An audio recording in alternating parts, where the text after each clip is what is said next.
To that कैसे start हुआ, कहाँ से पढ़े हुए आप, क्या एजुकेशन है आपकी? मेरी स्कूलिंग जो है वो रावलपिंडी से है। सर सैयद स्कूल से मैंने मैट्रिक किया। गॉर्डन कॉलेज से मैंने अपनी ग्रेजुएशन की। उसके बाद एमबीए करने की नाकाम कोशिश की, मार्केटिंग में नहीं कर पाया। कहाँ से करने की कोशिश? मैं हजवेरी से, लाहौर से। अच्छा, तो वहाँ से पिंडी से फिर लाहौर? बेसिकली मैं लाहौर से बिलोंग करता हूँ।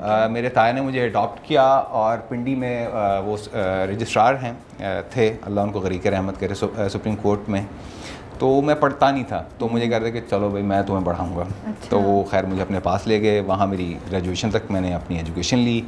उसके बाद मैं मूव बैक टू लाहौर वापस, और फिर ज़िंदगी का सफ़र शुरू हो गया और फिर चलता ही चला। क्या चीज़ डिस्ट्रैक्ट कर रही थी आपको एमबीए ना करने से, मतलब एमबीए करने से? सॉरी, मेरा ख्याल है कि क्या डिस्ट्रैक्शंस थी? मेरा ख्याल है कि मेरे ताया की डेथ हो चुकी हुई थी। ओके। तो ताया की डेथ के बाद वो जो प्रेशर था, मुझे आज भी याद है। मैं अपने ताया को कहता था कि मुझे ना पुलिस में करवा दें आप, मैं पुलिस में जाना चाहता हूँ। तो वो मुझे कहते थे कि सोचना भी मत। अच्छा। कि पुलिस वाली लाइन, वो इतना अगेंस्ट थे? वो मेरा ख्याल है कि डेली उनकी जो इंट्रैक्शन था वो इन जैसे लोगों के साथ था। तो वो कह रहे थे कि मेरा नहीं ख्याल कि तुम सर्वाइव कर पाओगे। और लॉयल्टी के साथ वो बहुत लॉयल इंसान थे, बहुत लॉयल इंसान थे। तो उनको पता था कि शायद मैं इतना लॉयल रह नहीं पाऊँगा, तो इस वजह से। तो फिर मैंने अपनी स्टडीज़ को क्विट किया और उसके बाद फिर मैंने बिज़नेस शुरू किया। ओके। मेरा अपना बिज़नेस स्टार्ट लिया। मेरी मेन बुटीक थी लाहौर में, एम्पायर सेंटर में। वहाँ कुछ अर्सा मैंने बिज़नेस किया, तो उसको उस तरह से सक्सेस रेट नहीं मिला।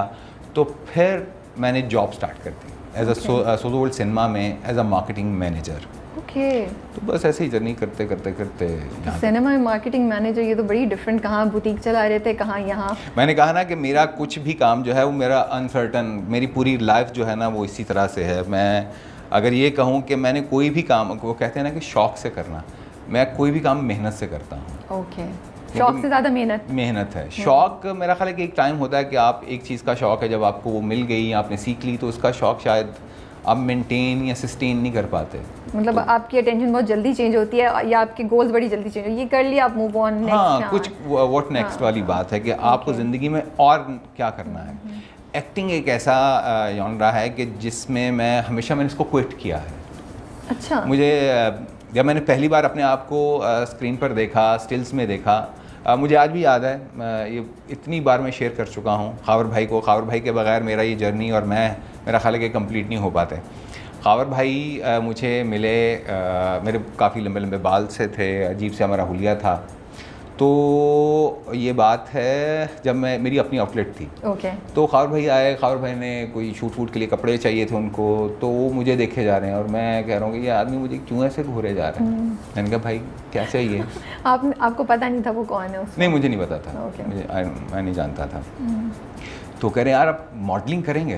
तो मेरी हंसी निकल गई। मैंने कहा मैं कहीं से आपको मॉडल नज़र आता हूँ, आई साइड की ग्लासेस थी मेरी, और ये बड़ी बड़ी वो तो वो तो लुक तो आ गई ना, बाल लंबे, ग्लासेस पहने हुए आपने तो। नहीं, वो कुछ और लुक्स थी, वो मॉडल वाली लुक्स नहीं थी, ऐसी वाली नहीं थी। वो एक नॉर्मल एक इंसान जो होता है, जो अपनी लाइफ की स्ट्रगल और वो बिज़नेस के क्राइसिस को झेल रहा होता है।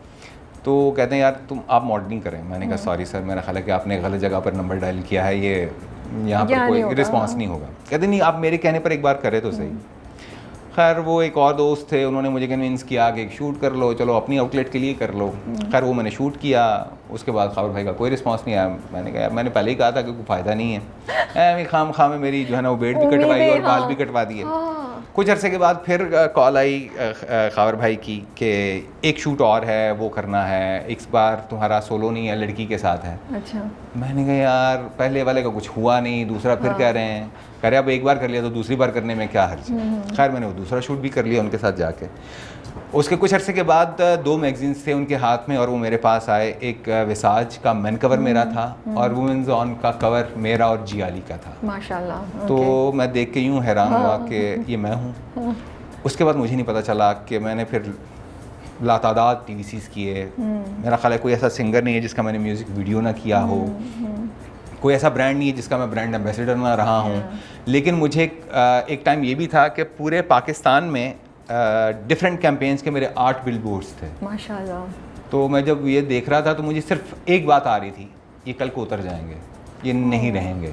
हाँ। तो मैंने कभी उस चीज़ को ऑन और कैरी किया ही नहीं। मेरी ज़िंदगी में मुझे 3-4 अवार्ड्स मिले, मैं कभी वो भी नहीं लेने गया। क्यों? मुझे यकीन ही नहीं है कि मुझे अवार्ड मैं डिज़र्व करता हूँ।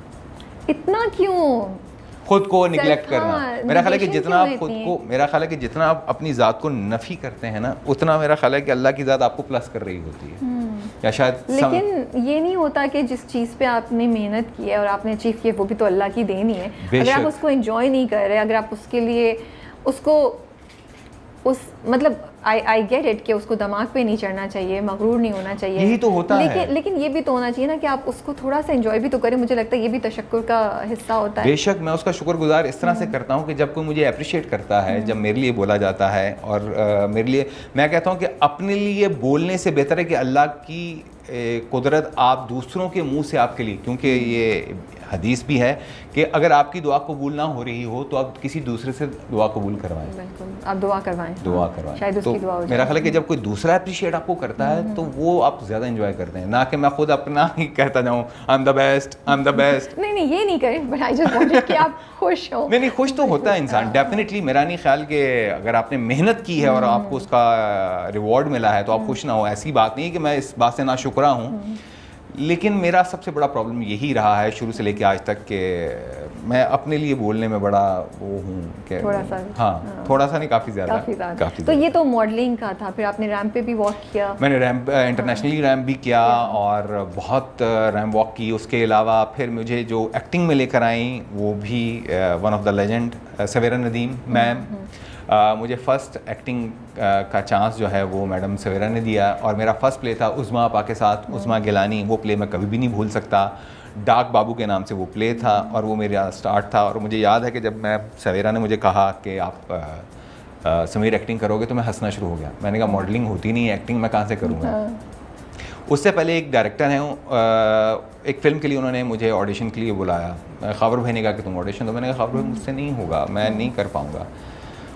तो मैं आज उनका भी थैंक यू बोलता हूँ। जब मुझे मिले भी तब भी मैंने उनको थैंक्स बोला कि जब मैं ऑडिशन के लिए गया उनके पास तो उन्होंने मुझे कहा कि तुम ज़िंदगी भर भी लगे रहो ना, तुम एक्टिंग नहीं कर सकते। अच्छा।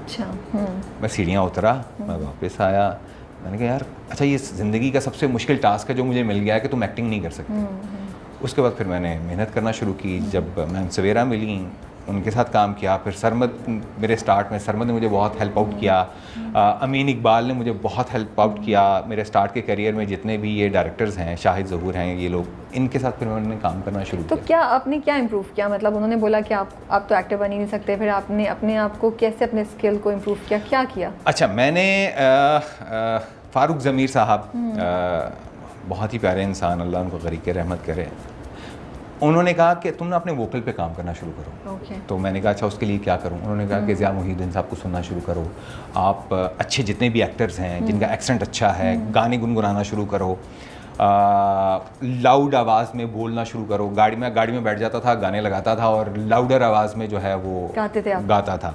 उसके अलावा ऊंची आवाज़ में नमाज पढ़ना शुरू करो। कुरान पाक की तलावत ऊंची आवाज़ में, तलफ़्फ़ुज़ बेहतर होना शुरू हो। तो ये जो चीज़ें हैं ना, इससे ग्रेजुअली मुझे खुद में फ़ील होना शुरू हो गया। फिर जब आप किसी भी अच्छे, मैं नोमी भाई के साथ काम किया, उनको देखा कि अच्छा वो क्या करते हैं, या और जितने भी अच्छे एक्टर्स हैं ऑल ओवर द वर्ल्ड, उनको फॉलो करना शुरू किया। जब जैसे जैसे वो डायलॉग्स बोलते थे फिर मैं पीछे पीछे उनके डायलॉग्स बोलने की कोशिश करते थे, वीडियो लगा के। तो वो इस तरह से मैंने अपनी प्रैक्टिस को किया। अभी मेरे जितने भी नए कोलीग मुझे मिलते हैं तो मुझे कहते हैं कि हम कैसे इंप्रूव करें। तो मैंने कहा भाई जब मैं आया था मेरा एक्सेंट भी बहुत बुरा था, लाहौरी एक्सेंट था और कोई इतना अच्छा नहीं था, मुझे एक्सप्रेशंस का इतना नहीं पता था। तो बात में उस दिन मुझे एक बात समझ आ गई थी कि मेहनत करने से आप कुछ भी कर सकते हैं, क्योंकि मेरा शौक़ नहीं था। मैंने ज़िंदगी में कभी भी रुक कर शूटिंग नहीं देखी। मैंने ज़िंदगी में कभी भी किसी एक्टर के पास जाकर उसका ऑटोग्राफ नहीं, बचपन में भी कभी नहीं सोचा कि मैं एक्टर बनूंगा या कुछ ऐसा। नॉट एट ऑल, ये कभी ख्याल नहीं। हाँ, एक दफ़ा ऐसा हुआ कि अच्छा अगर कोई मुझे ऐसे ही बचपन में कि अगर कोई मुझे रोक के कहे कि तुम एक्टर बनोगे तो तुम क्या जवाब दोगे। हाँ। ये मैंने खुद से मैंने कहा अच्छा। सॉरी मैं ये मेरा काम नहीं है। ये आपने बोल दिया ना नेवर, तो बस फिर तो बस वो उसके बाद से ऑनेस्टली मैंने इस फील्ड को 3-4 बार क्विट किया है कि मुझे नहीं करना। तो फिर वापस कैसे आ गए, किस स्टेज पे क्विट किया था? सही बताऊं आपको? हाँ, सही बताओ। आगे काम नहीं चला फिर वापस आ गए कि भाई यहाँ से पैसे तो मिल रहे हैं ना। ओके। तो सच्ची बात ये है।